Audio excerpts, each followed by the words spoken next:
आनंद Rishiji hospital आरोग्य सेवेतून माणुसकी धर्म जपत आहे. डॉक्टर प्रतीक कटारिया. श्वसन विकार मोफत तपासणी शिबिराला रुग्णांचा प्रतिसाद. 75 रुग्णांची तपासणी. आनंद ऋषीजी हॉस्पिटलच्या माध्यमातून आरोग्य सेवेतून माणुसकी धर्म जपला जात आहे. येणाऱ्या रुग्णांकडे माणुसकीच्या भावनेने पाहून त्याच्या जीवनातील वेदना दूर करण्याचे काम हे आरोग्य मंदिर करत आहे. देवाच्या कृपेने या आरोग्य सेवेच्या कार्यात कटारिया परिवाराची दुसरी पिढी देखील डॉक्टरच्या रूपाने जोडली गेली आहे. या सेवा कार्यात योगदान देत असल्याचा संपूर्ण परिवाराला अभिमान असल्याचे डॉक्टर प्रतीक कटारिया यांनी सांगितले. जैन सोशल फेडरेशन संचलित आनंद Rishiji hospital and medical research सेंटरच्या वतीने राष्ट्रसंत आचार्य श्री आनंद ऋषीजी महसा यांच्या 34व्या स्मृती दिनानिमित्त श्रीमती रिमलबाई शांतीलाल कटारिया यांच्या स्मरणार्थ डॉक्टर वसंत कटारिया या परिवाराच्या वतीने आयोजित श्वसन विकार मोफत तपासणी शिबिराच्या उद्घाटनाप्रसंगी डॉक्टर प्रतीक कटारिया बोलत होते.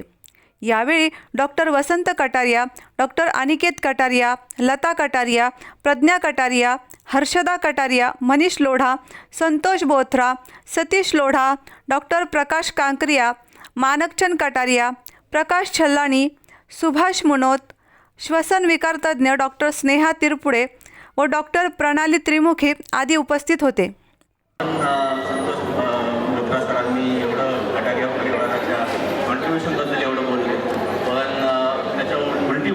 कटारिया परिवाराकडून मला एक मनोगत व्यक्त करायचं आहे की आम्ही मेडिकल फील्डमध्ये खूप डेडिकेटेड सिन्सिअरली आणि एक्सपर्टीज अटेंड करू शकलो आईवडिलांच्या पुण्यामुळे आणि इतर सगळ्यांच्या आशीर्वादामुळे.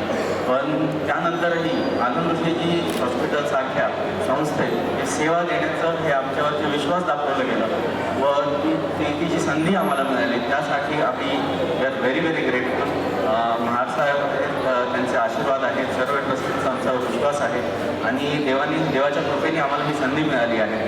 त्याबद्दल कटारिया परिवाराच्या तर्फे मला खूप आय फील सो लकी की आम्हाला हे चान्स मिळालं आहे आणि आमच्या आयुष्याचा जर एवढ्या साऱ्या पेशंट्सला फायदा होतो आहे, एक्सपर्टीजचा फायदा होतो आहे ही माझ्या हिशोबाने आम्ही खूप लकी आहोत की आम्हाला ही संधी मिळाली. एवढंच मला वाटतं. प्रास्ताविकात संतोष बोथरा म्हणाले की आनंद ऋषीजी हॉस्पिटलमध्ये डॉक्टर वसंत कटारिया यांच्या मार्गदर्शनाखाली कार्डियाक सेंटर सुरू करण्यात आले. त्यांनी आपल्या 3ऱ्या अपत्याप्रमाणे त्याचा सांभाळ करून त्याला मोठे केले. आज त्यांनी 25,000पेक्षा जास्त बायपास सर्जरी यशस्वीरित्या केल्यात. पूर्वी हृदयाच्या शस्त्रक्रियेसाठी मोठ्या शहरात जावे लागायचे. सेटअप नसताना सेवाभावाने हा प्रकल्प उभारण्यात आला. आज महाराष्ट्रातील एक अद्ययावत सेंटर बनला असून अनेक शहरातील रुग्ण याचा लाभ घेत आहे. कटारिया यांची दोन्ही मुले डॉक्टर असून ते देखील या सेवा कार्यात जोडली गेली आहेत. दोन्ही आपल्या क्षेत्रात निपुण आहेत. त्यांच्या सुना देखील या हॉस्पिटलमध्ये कार्यात सेवा देत आहेत. याचप्रमाणे डॉक्टर प्रकाश कांकरिया परिवार देखील या सेवा कार्याशी जोडले गेलेले आहेत. हे दोन्ही परिवाराची सोशल पार्टनर म्हणून हॉस्पिटलला साथ लाभली असल्याचे त्यांनी सांगितले. किती डॉक्टर म्हणजे एखाद्या व्यक्तीचं किती डिवोशन असू शकतं ना, त्याचं जोडण उदाहरण अहमदनगरसाठी नाही, शहरासाठी नाही, जिल्ह्यासाठी डॉक्टर वसंत कटारिया 2004मध्ये ज्या वेळेला कार्डियक सेटअप चालू करायचं होतं, कार्डियकचं सी पण माहिती नसलेल्या हॉस्पिटलला कार्डियक सेटअप चालू करून वेगवेगळी टीम पुन्हा मुंबईमधून आणून आणि मग ते फक्त सुरूच नाही केलं तर सातत्याने कन्सिस्टन्सीने मागच्या 21 वर्षात ते डिपार्टमेंट पूर्ण आपल्या एक 3ऱ्या मुलाप्रमाणे सांभाळत आहे. डॉक्टरांना 2 मुलं आहेत आणि 3ऱ्या मुलाप्रमाणे डॉक्टर त्या डिपार्टमेंटला डिवोशन देतात. आणि एखादा डिवोशन दिल्यावरती काय होऊ शकतं तर त्यांनी आजपर्यंत 25,000पेक्षा जास्त बायपास त्या डिपार्टमेंटमध्ये सर्जरी केल्या. तर ज्या वेळेला महाराष्ट्रात 5-6 ठिकाणी फक्त बायपास होत होते त्यावेळेला डॉक्टरांनी हे डिपार्टमेंट सुरू केला. नुसतं डिपार्टमेंट सुरू केल्याने ते सक्सेसफुल यशस्वीरित्या चालवून आणि समाजाच्या अंतिम घटकाची जी सेवा त्यावेळेला केली त्यावेळेला सेटअप नसताना काम करणं हे सगळ्यात मोठं होतं. आणि त्याची मला वाटतं आचार्यशीजीने त्यांची पोस्ट होती. त्यांना 2 कर्तव्यगार मुलं दिलेले, एक अनिकेत आणि प्रतीक.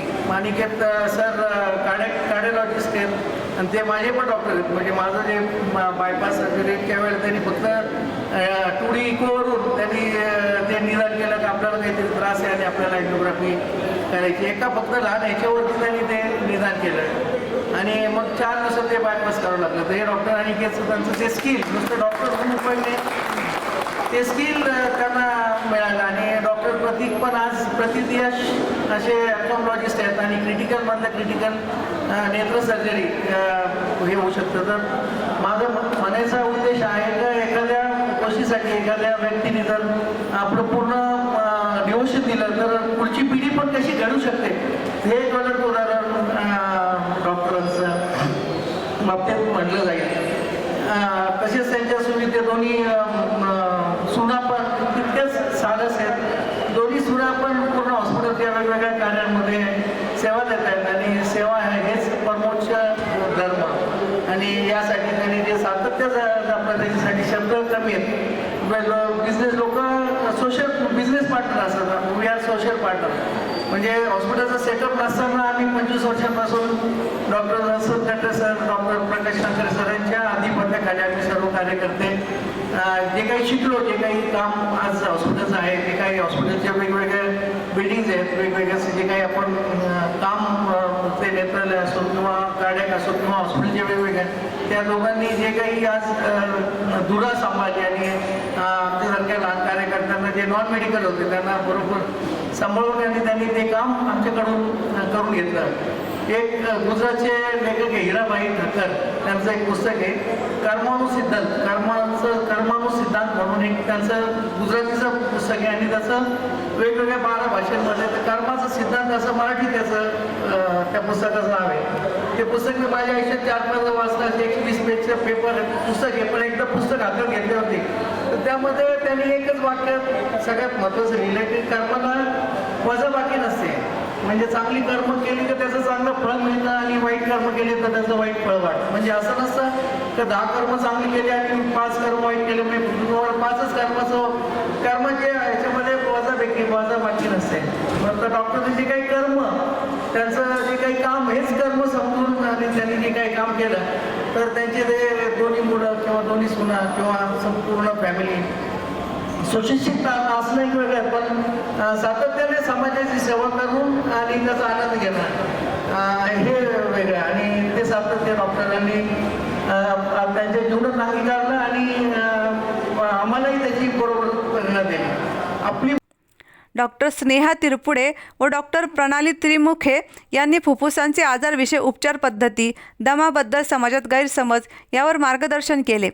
त्या म्हणाल्या की कोविडनंतर फुफ्फुसांच्या आजाराची जागृती झाली, मात्र उपचाराची योग्य माहिती पोहोचली नाही. हे आजार बरे होतात, मात्र योग्य वेळी उपचार व निदान आवश्यक असल्याचे स्पष्ट करून हॉस्पिटलमध्ये असलेल्या आरोग्य सुविधांची माहिती त्यांनी दिली. आणि इथे आनंद ऋषीजी हॉस्पिटलनी एवढा चांगला इनिशिएटिव्ह घेतला आहे कॅम्प ठेवायचा आणि ते पुन्हा पुन्हा असे कॅम्प ठेवत असतात. मला हा अपॉर्च्युनिटी मिळालेली आहे की मी हा कॅम्प परत रन करू शकेल. तर माझं फील्ड जे आहे तो लंग्स, ॲलर्जी आणि स्लीप मेडिसिनचं आहे. तर पूर्वीच्या ह्याच्यात आम्हाला म्हणायचे चेस्ट टीबी डॉक्टर, पण आता आम्ही पल्मोनॉलॉजिस्ट आहोत कारण की इट्स नॉट जस्ट टीबी. टीबीच्या जागेवर बाकी सगळे आजार फुफ्फुसाचे जे असतात, COPD, asthma, interstitial lung disease, sleep medicine, sleep apnoea आणि ॲलर्जीज जे डिफिकल्ट ॲलर्जीज आहेत, पर्सिस्टंट ॲलर्जीज आहेत, त्यांच्यासाठी आम्ही उपलब्ध आहोत. तर ह्याचा मॅक्सिमम लाभ घ्या. सगळे रुग्णांना हेच विनंती आहे, कॅम्पचा लाभ घ्या. थँक्यू. आज आनंद ऋषीजी हॉस्पिटलमध्ये आपल्यासाठी श्वसन विकारासंदर्भात जे शिबिर चालू केलेलं आहे. तर या शिबिरामध्ये मला असं वाटतं की दमा आणि त्याच्या संदर्भातील उपचारासंबंधीचे जे आपले गैरसमज आहेत त्याच्याबद्दल रुग्णांनी योग्य माहिती करून द्यावी. कारण आपण अधिकता ग्रामीण भागातल्या रुग्णांना सेवा योग्य आणि उत्तम दर्जाची पुरवण्याचा प्रयत्न करतो. तर फुफ्फुस विकाराबद्दल अतिशय कमी माहिती सध्या लोकांमध्ये आहे. कोविडनंतर थोडासा याबद्दल जनजागृती निर्माण झाली आहे, पण उपचारासंदर्भात योग्य माहिती अजूनही लोकांपर्यंत पोहोचलेली नाही. आणि त्या संदर्भात जे गैरसमज आहेत ते दूर करून फुफ्फुसाचे आजार देखील पूर्णतः ठीक होऊ शकतात, याचं मी तुम्हाला आश्वासन देऊ शकते. आणि अशा वेळोवेळी उपलब्ध होणाऱ्या शिबिरांमध्ये सहभागी होऊन तुम्ही तुमच्या आजारांचं निदान करावं, योग्य उपचार घ्यावा आणि वेळोवेळी डॉक्टरांचा सल्ला घेऊन श्वसन विकारातून पूर्णतः मुक्त व्हावं अशी मी इच्छा व्यक्त करते. धन्यवाद. प्रज्ञा कटारिया म्हणाल्या की आनंद ऋषी हॉस्पिटलच्या माध्यमातून लाखो रुग्ण लाभ घेतात. सुपर स्पेशालिटी डॉक्टर 24 तास उपलब्ध असतात. 25 वर्षापासून आचार्यजींच्या आशीर्वादाने ही सेवा सुरू आहे. जैन सोशल फेडरेशन मानवतेच्या कार्यात मोठे योगदान देत असल्याचे त्यांनी स्पष्ट केले. सर्वजण कॅम्पसाठी जमलेलो आहोत. पल्मोनॉलॉजीचा आज कॅम्प आहे आणि तो कॅम्प ऑर्गनाईज खूप सुंदररित्या केला आहे हॉस्पिटलने. त्याबद्दल सर्वांचे धन्यवाद. 28 मार्च रोजी होणाऱ्या आनंद ऋषी महाराजांच्या जन्मजयंतीनिमित्त दरवर्षी आपल्या रुग्णालयात असे कॅम्प होत असतात आणि त्या कॅम्पचा लाभ लाखो रुग्ण घेतात दरवर्षी. आपल्याकडे 15 तारखेपासून कॅम्प चालू झाले आहेत आणि अजूनही रोज कॅम्प चालू आहेत. तर मी सगळ्या रुग्णांना विनंती करेल की त्यांनी ह्या कॅम्पचा जास्तीत जास्त लाभ घ्यावा. आपल्याकडे जे डॉक्टर आहेत ते सगळे ऑलमोस्ट सुपर स्पेशालिस्ट डॉक्टर आहेत. खूप सुंदर टीम आनंद ऋषी हॉस्पिटलमध्ये काम करते. इमर्जन्सी असो, कार्डिओलॉजी असो, पल्मोनॉलॉजी असो, खूप सारे नवीन मेंदूविकार तज्ज्ञ सगळे लोक आपल्याला जॉईन झालेले आहेत आणि त्यांचा सर्वांनी लाभ घ्यावा. हे हॉस्पिटल आता लवकरच 25 वर्ष पूर्ण करणार आहे. 25 वर्ष पूर्ण झाले हॉस्पिटलला आणि गेली 25 वर्ष आनंद ऋषी महासाहेबांच्या आशीर्वादानुसार तसेच आदर्श ऋषीजी महासाहेबांच्या आशीर्वादानुसार आणि संपूर्ण JSFची टीम अविरतपणे या हॉस्पिटलच्या मागे कष्ट करत असते. त्याबद्दल खरंच त्यांचं आभार मानावं आणि कौतुक करावं तितकं कमी आहे. आज आम्हाला इथे कॅम्प ऑर्गनाईज करण्याची संधी दिली त्याबद्दल कटारिया परिवारातर्फे मी सगळ्यांचे खूप खूप आभार मानते. थँक्यू. धन्यवाद. या शिबिरात श्वसन विकार संबंधित, फुफ्फुसांचे आजार, दमा, खोकला, ॲलर्जी इत्यादी संबंधित 75 रुग्णांची मोफत तपासणी करण्यात आली. कार्यक्रमाचे सूत्रसंचालन डॉक्टर आशिष भंडारी यांनी केले तर आभार प्रकाश छल्लानी यांनी मानले. प्रतिनिधी विक्रम लोखंडे, अहिल्यानगर.